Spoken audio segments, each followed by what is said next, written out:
Olá pessoal do canal Área Militar, mais um vídeo de análise aqui, com conteúdo diferente aqui no canal. Recebi muitos comentários positivos em relação ao vídeo anterior sobre aquela análise do cenário de conflito lá na Ucrânia, no leste ucraniano. Pois bem, hoje eu trouxe um vídeo também em relação ao leste europeu, em relação à Ucrânia, e vamos discutir uma questão muito importante que tem a nível internacional e também local ali da região da Ucrânia. Observamos que ao longo deste conflito e também muito antes, principalmente em relação às questões da crise sanitária que o mundo vivenciou, do tranca tudo, fica todo mundo em casa, e a economia ela foi a ruína, ou seja, ela encolheu, não somente no Brasil, mas em regiões muito instáveis, como a Ucrânia, por exemplo. Então, tivemos um cenário muito caótico na crise sanitária e econômica e também que se aprofundou agora com a crise do conflito no leste europeu, na região da Ucrânia. A Ucrânia, quando começou o conflito, ela tinha um nível de exportação não muito adequado por conta dos fatores, os reflexos da crise sanitária. Porém, ela estava caminhando com uma recuperação um pouco melhor do que antes, é claro, do que na verdade durante a crise sanitária, e nem tem como comparar em relação às prévias antes da crise sanitária. Pois bem, entramos nessa crise de conflito bélico no leste europeu, com a Rússia fazendo suas invasões no leste da Ucrânia, o que Putin chama de operação militar especial, para o quê? Caracterizar uma operação e não uma invasão. Por que uma operação? Porque ele não quer, na estratégia dele, de Putin e de sua alta cúpula militar, não tomar toda a Ucrânia, mas sim fazer uma operação militar ali limitada no leste ucraniano, nas regiões de Donbas até a região da Península ao Sul, que é a Crimeia, que a Rússia já dominou em 2014, claro, também com muitos esforços. Então, vamos traçar o que? A questão econômica, a questão dos grãos, dos alimentos que foram retidos, ao longo desse conflito, nos silos, nas infraestruturas agrícolas da Ucrânia, o que deixou as regiões na Europa muito instáveis por conta da alta dos preços. Se você tira do mercado os produtos, a tendência é eles ficarem mais raros, e por ficarem mais raros, a tendência dos preços se elevarem. Então, se ficam muito caro os produtos como grãos, é uma cadeia como se fosse um efeito dominó, que os outros produtos derivados desses grãos também fiquem muito caros. Diesel ficou muito caro, então os produtos também ficam muito caros. Então esses grãos que ficaram retidos ficaram escassos na Europa e na região da América do Norte, na África e no Oriente Médio, e com isso os preços se elevaram. E com os preços se elevando, a impopularidade desses líderes que não conseguem sentar à mesa de negociação para conversar, tentar chegar a um ponto final desse conflito, resultou em alta dos preços, resultou em impopularidade desses indivíduos, e esses líderes, entre aspas, líderes que não são líderes, eles armaram essa estratégia para tentar diminuir essa impopularidade e, claro, com o pretexto e a narrativa de acabar com a fome no planeta, ou diminuir pelo menos a fome, principalmente na região norte da África e também na região Oriente Médio, que na verdade é somente para abafar as questões de conflito e impopularidade dentro de suas nações. Então, vamos conversar um pouco sobre os grãos, como é que eles saem, como que ocorre essa inspeção lá na região da Turquia. Temos aqui, neste momento, o Google Earth aberto, muito simples, que vocês podem estar consultando essa plataforma do Google aqui mesmo no site do Google, e vamos lá para a região do leste europeu, onde está ocorrendo a crise, os conflitos bélicos aqui na região do Mar Negro. Então temos aqui 3 portos principais na região da Ucrânia. Temos aqui, por exemplo, o principal porto, que é o porto de Odessa, mas aqui na região ao sul temos o porto de Chernomorsk, que é um porto muito importante também de escoamento de grãos, porém na região de Odessa, onde você tem um escoamento muito preciso e com uma grande quantidade muito grande de grãos, região de Odessa, e você tem aqui o porto de Yuzhny, que é também onde ocorre uma grande parte do escoamento de produtos aqui da Ucrânia, tá? Pois bem, essa região, esse porto de Yuzhny, também é conhecido como Pivdeny. Esse também, se você pode encontrar aí na literatura, também em artigos que tratam sobre esse assunto, você vai ver que o porto de Yuzhny ele tem outro nome, que é esse nome de Pivdeny, que é um termo mais utilizado na região. Tem Odessa e Chernomorsk, os 3 portos que estão neste momento dentro do acordo que foi feito entre Rússia e Ucrânia, o acordo de 22 de julho, que possibilitou que os líderes sentassem ali na mesa de negociação, porém de forma muito separada. Não teve contato entre eles fisicamente, teve contato visual, mas não ocorreu ali apertos de mão, foi intermediado pela Turquia e pelas Nações Unidas. Então são 3 portos principais em que ocorre o escoamento e estão fazendo parte do tratado, do acordo entre essas 2 nações potências e também com a Turquia, intermediado pela Turquia, claro, e com as Nações Unidas. Então o escoamento ele ocorre aqui da região do Mar Negro até a região de Istambul, onde fica os portos principais aqui da região que tem esse caminho entre o Mar Negro, o Mar de Mármara e o Mar Egeu. Esse Mar Egeu, é claro que ele vem aqui do Mediterrâneo, entra aqui nessa região de uma grande quantidade de arquipélagos, de ilhas, entra na região de Dardanelos, que é um estreito de Dardanelos, entra no Mar de Mármara, entra no estreito de de Bósforo e faz o escoamento aqui na região do Mar Negro. Pois bem, essa distância ela é um pouco assim, ela depende muito, é claro, dos pontos onde se faz a mensuração, mas ele tem ali, em média, de 600 a 610 quilômetros de distância no porto mais próximo entre Istambul e o porto de Odessa, por exemplo. Então, através de um tratado, de uma convenção, a Turquia ela ficou responsável exclusivamente pela entrada e saída de navios no Mar Negro. Ou seja, a Turquia, através do porto de Istambul, ela é responsável por mediar essa entrada e essa saída. Qual convenção que foi essa? Foi a Convenção de Montreal, uma convenção que foi feita em 1936, que teve diversos países ali signatários desse acordo, principalmente aqueles que que possuem contato com o Mar Negro, como a Bulgária, como a região da Ucrânia, Moldávia, Romênia, Ucrânia e, claro, principalmente a Rússia, Turquia, tá?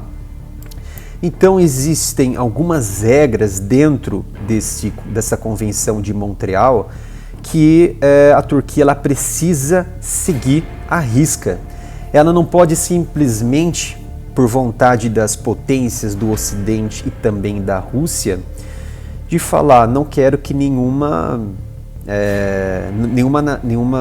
navio, nenhuma embarcação vai adentrar no Mar Negro nesse momento de instabilidade aqui no leste europeu. Ela não pode fazer isso, porque existe essa convenção que ela respeita a risca, mesmo ela fazendo parte da OTAN, Organização do Tratado do Atlântico Norte. Ah, mas a Turquia lá então, ela é uma desertora, ela é uma traidora, né? Tá traindo as suas nações ali aliadas da OTAN. Não, ela não está traindo, ela está respeitando o tratado, a convenção. Se tem uma convenção que ela assinou naquela época, ela tem que respeitar hoje. Não vai levantar dos mortos ali as pessoas que assinaram esse acordo e vai simplesmente anulá-lo. Não vai acontecer isso. Então a Turquia realmente ela respeita isso, a Rússia ela respeita essa decisão da Turquia e as nações que fazem parte da OTAN também respeitam e muito a Turquia nesta relação, porque deu certo até esse momento. Então, como que funciona? Uma das regras é estritamente controlada a entrada de navios de até 15 mil toneladas, não sendo da Turquia. Então vem embarcações de bandeira de outras nações. Essa embarcação ela tem até mais ou menos 15 toneladas, ela pode passar. Se ultrapassa essa tonelagem, esse peso, pode ocorrer alguma questão de proibir esse navio de atracar em determinados portos e também passar adiante até o Mar Negro. Porém, tem algumas regras, exceções, tem multas que restringem a circulação, mas de toda forma, geralmente essas bandeiras, esses navios respeitam a passagem ali pelo Estreito de Dardanelos, Estreito de Bósforo, e realmente respeitam a Convenção de Montreal. Até porque eles não querem perder a viagem, até porque eles estão carregando produtos de alto poder econômico. Então eles não querem ter uma crise ali.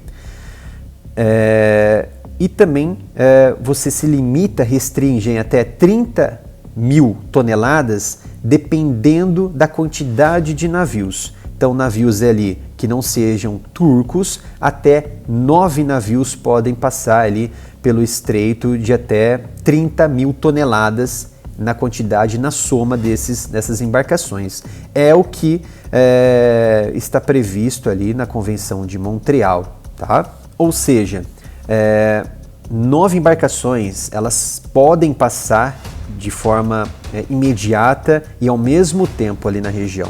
Então, se essas 9 embarcações, sei lá, de determinadas bandeiras ou um conjunto de bandeiras de uma mesma empresa, por exemplo, ela pode adentrar no Mar Negro.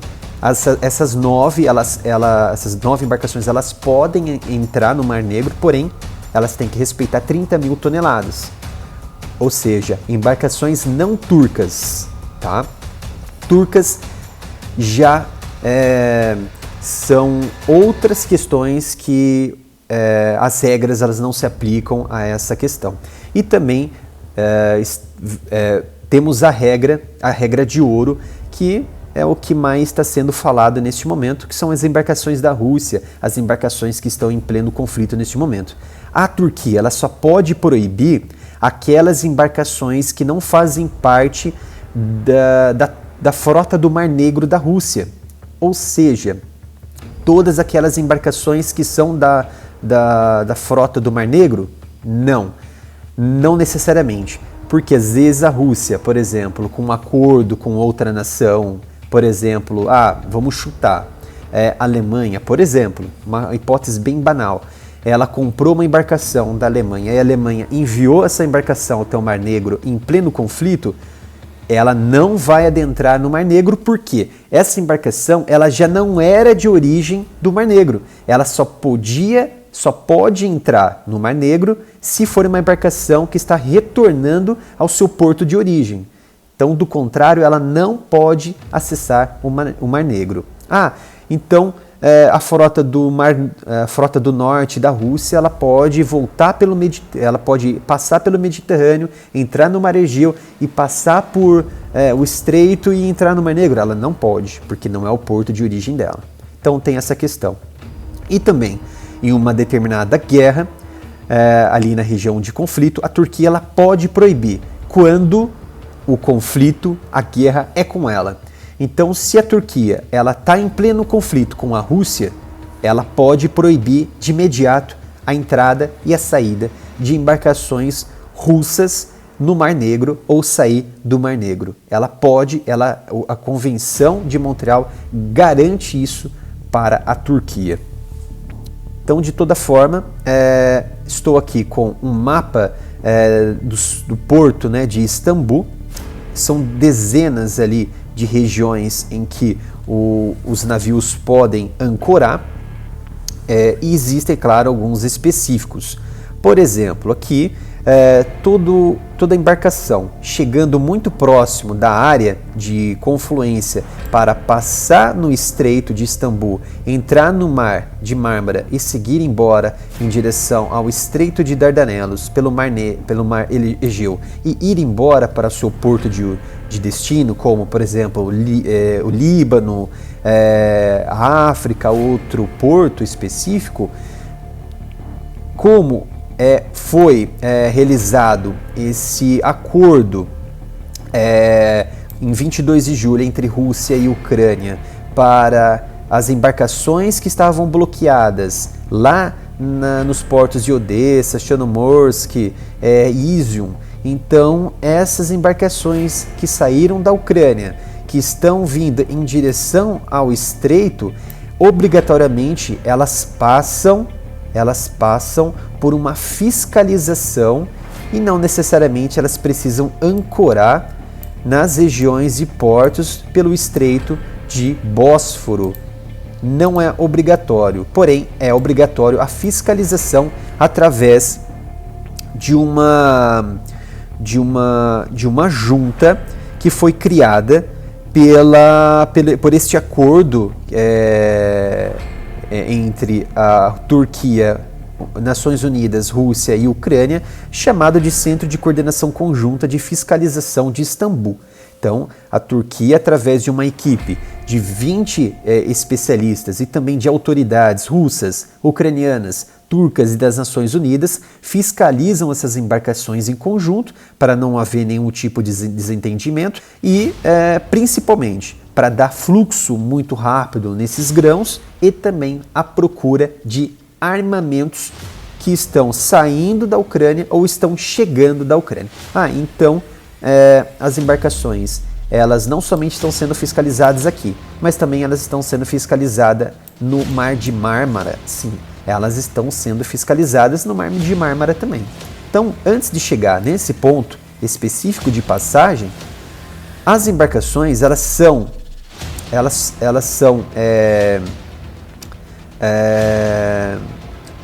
interceptadas por esse centro conjunto de inspeção que eu havia dito, composto por essas autoridades, que às vezes tem uma equipe ali de civis e também de autoridades militares dessas nações que realizaram o acordo, de até 20 indivíduos, e dura em torno de 3 a 4 horas essa inspeção, que é muito minuciosa, através de equipamentos de detecção de radiação, detecção de metal, enfim, toda a papelada é revista e vista de várias formas por várias autoridades.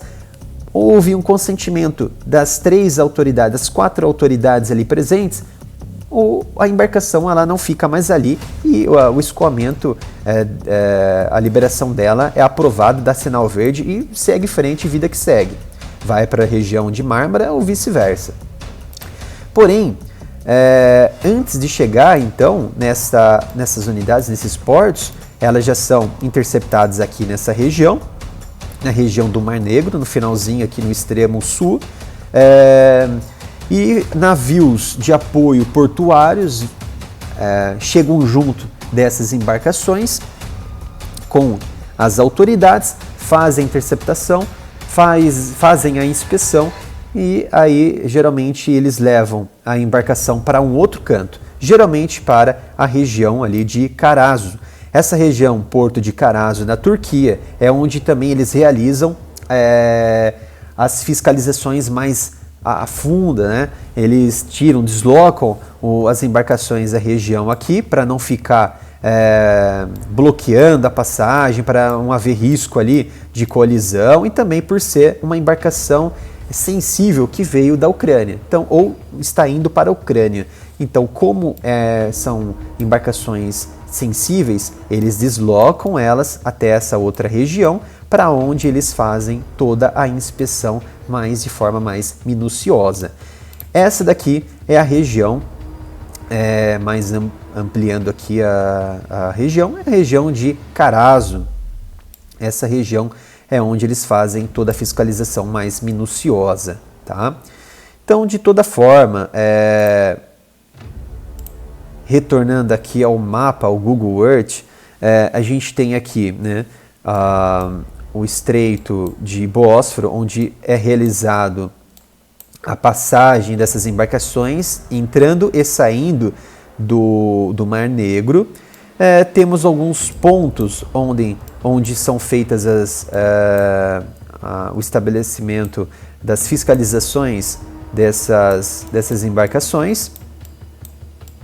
E também temos outros pontos, antes mesmo de adentrar no Estreito de Bósforo, onde essas embarcações elas são fiscalizadas, principalmente na região aqui de Carazo, é onde ocorre também a fiscalização mais minuciosa das embarcações.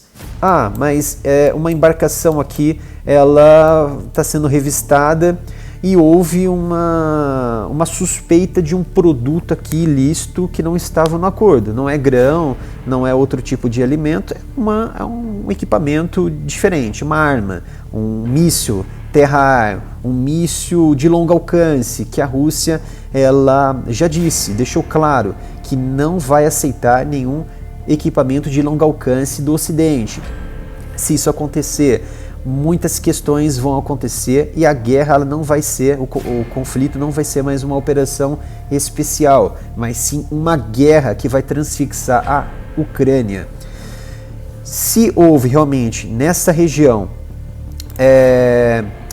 uma suspeita muito grande, o que vai acontecer? Essa junta militar, essa junta civil composta pela Rússia, Ucrânia, Nações Unidas e Turquia vão inspecionar mais a fundo essa embarcação.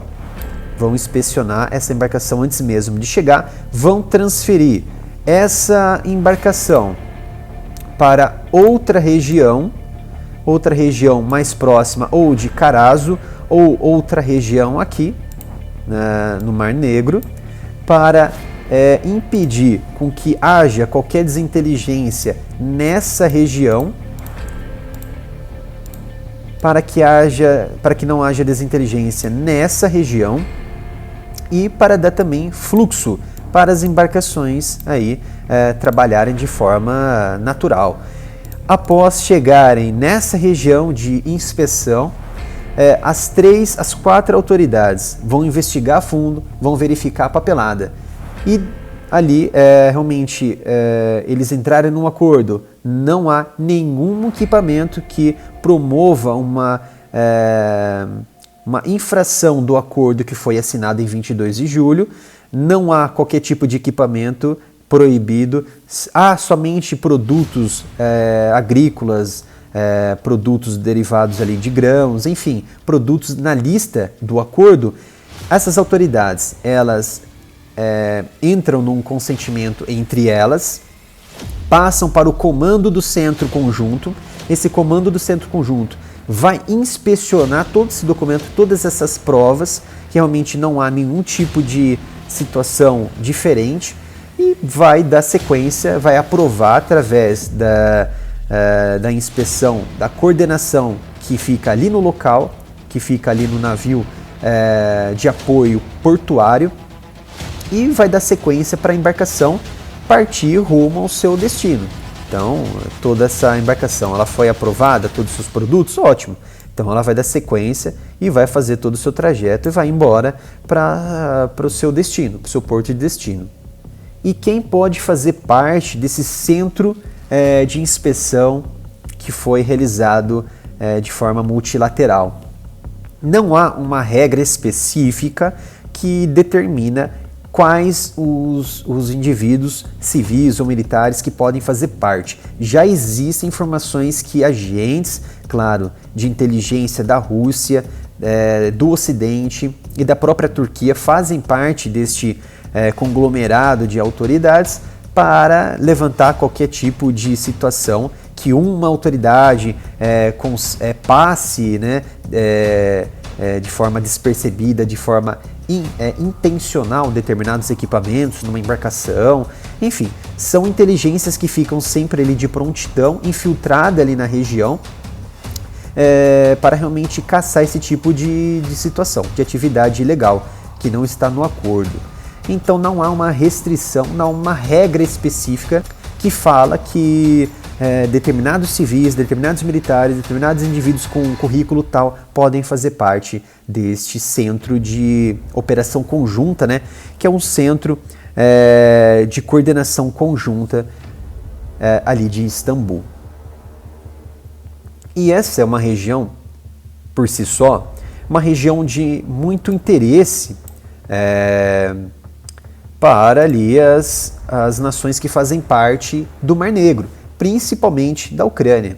Em 2014, com essa agressão naquela época da Rússia que tomou ali a região da Crimeia, a Ucrânia ela desenvolveu um projeto que era um projeto bem antigo para tentar escoar principalmente gás natural liquefeito por esta região, que o GNL você só consegue através de transferência por embarcações e não de gasodutos, por essas regiões aqui do estreito. O que isso significava? Uma grande ameaça para o mercado econômico de produtos, de recursos energéticos da Turquia. E a Turquia falou que não vai acontecer isso.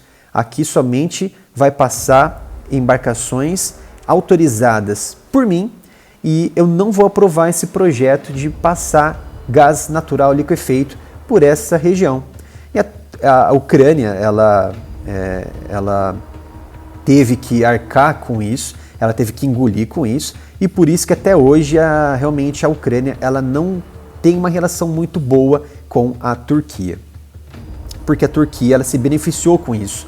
Ela é uma das maiores importadoras de gás natural ali da região e também tem grande potencial para estar também escoando muitos produtos energéticos desse tipo, o que ela acabaria ali entrando num conflito com a própria Ucrânia. E a Ucrânia ela teve que engolir realmente isso. E hoje ela trabalha com poucos recursos energéticos, e que ela perdeu e muito quando perdeu a região da Crimeia, da Península ao Sul, para a Rússia em 2014. Então é isso, pessoal, um resumo bem simplificado aí, tá? De como funciona essa fiscalização, o porquê, a importância do grão para a Ucrânia, a importância do grão para as nações do Ocidente, para conter essa crise de impopularidade e não essa narrativa para conter a fome no norte da África, no Oriente Médio. Claro que tem os seus pontos negativos nessa escassez, porém, muito mais abraçar a causa do interesse próprio dessas potências. Por isso que esse acordo foi tão importante. Por isso é claro que esse centro conjunto de fiscalização ele é muito importante para que não entre arma e para que não saia nenhum tipo de ilícito ali na região. Espero que tenham gostado deste vídeo, desta análise. Vamos trazer, é claro, outros conteúdos desse tipo. Eu espero que vocês tenham gostado. Podem deixar nos comentários qualquer tipo de pauta que vocês queiram que eu debata aqui, que eu analise aqui. Claro que fique da minha ossada. E eu espero que vocês tenham gostado. Convido vocês para se inscrever no canal, verificar se o sino de notificação está ativado, porque tem muitas pessoas reclamando que o sino não está ativado, eles ativam, realmente o YouTube vai lá e desativa, não está recebendo os vídeos aqui do canal, mesmo com o sino ativado. Então vai lá, dá uma olhadinha, se inscreva no canal, verifique o sino. Também temos o nosso Twitter, o nosso Instagram, que vocês podem estar lá observando o nosso trabalho diariamente, com as postagens recentes de algumas abordagens geopolíticas e outras abordagens de forma mais expansiva, pelo @aramilitarov. Também conto com a colaboração de todos vocês, se vocês realmente tiverem condições de contribuir com qualquer valor para a nossa chave Pix do canal, que é o canal aramilitarov@gmail.com. Espero que vocês tenham gostado deste vídeo, um vídeo que foi feito com muito carinho. Em breve estaremos trazendo uma outra análise de um outro conteúdo também muito importante aqui para vocês. Muito obrigado, até o próximo vídeo.